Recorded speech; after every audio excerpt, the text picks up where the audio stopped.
se sentir porté par l'énergie divine, sentir autour de soi l'univers, l'amour de l'univers, la présence de l'univers, sentir combien nous sommes guidés et combien nous sommes courageux d'avoir choisi de venir vivre cette expérience terrestre, cette expérience humaine. Nous venons de la source et nous sommes toujours en lien avec elle, même ici, sur Terre. Ce qui change, c'est qu'en nous incarnant ici dans cet espace en 3 dimensions, nous expérimentons la gravité. En nous incarnant ici, nous choisissons de vivre l'expérience qui régit notre monde, celle de la dualité. Connecté à la source, mais aussi connecté à la Terre. Certains d'entre nous se sentiront plus en lien avec le divin et trouveront alors cette difficulté à revenir les pieds sur terre.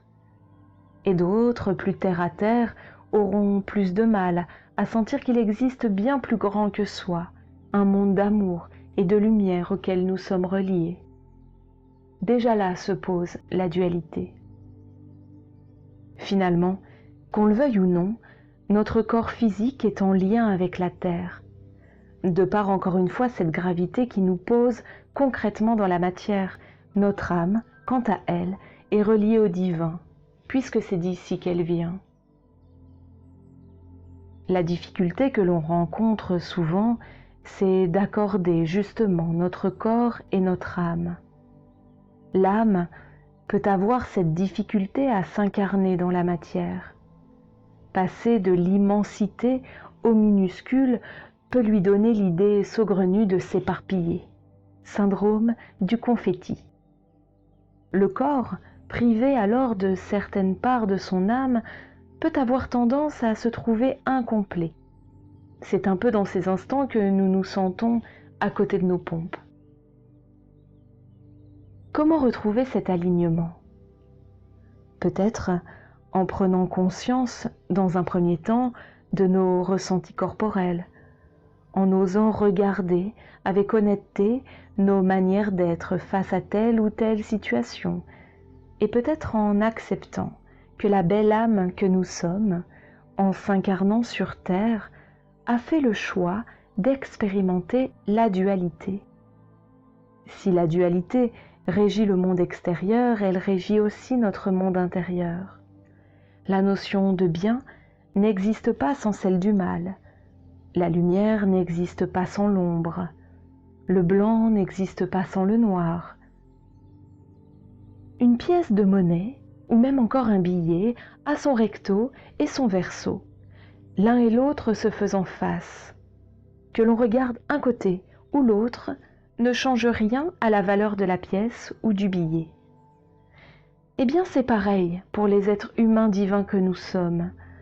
Nous avons nos parts lumineuses parce que nous avons nos parts d'ombre. Nous avons nos parts de bienveillance, comme nous avons nos parts plus individualistes.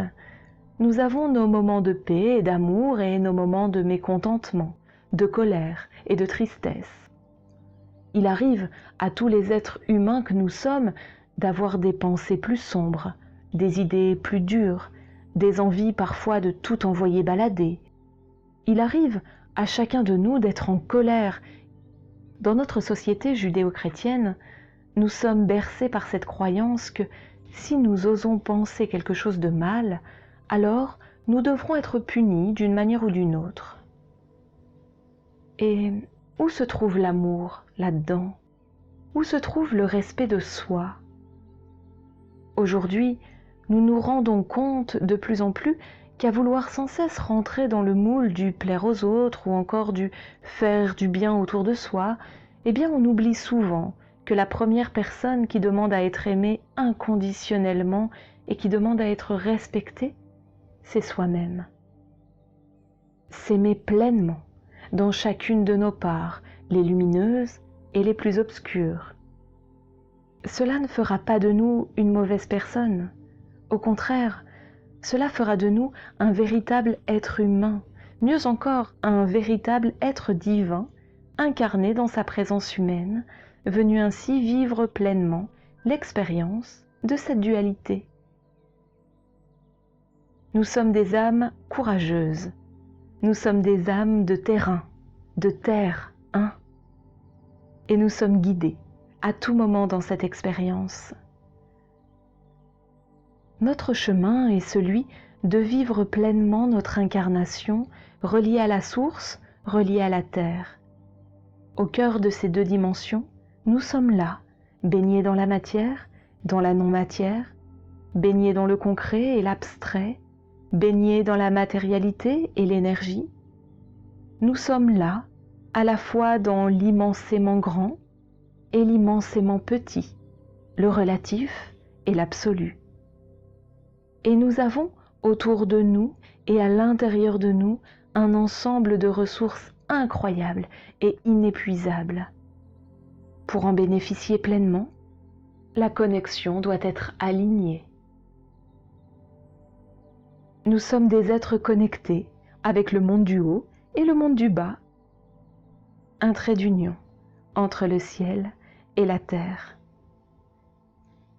Et quand ça ne marche pas, la belle nouvelle, c'est que tout est possible et qu'un réseau brouillé n'est jamais une fatalité.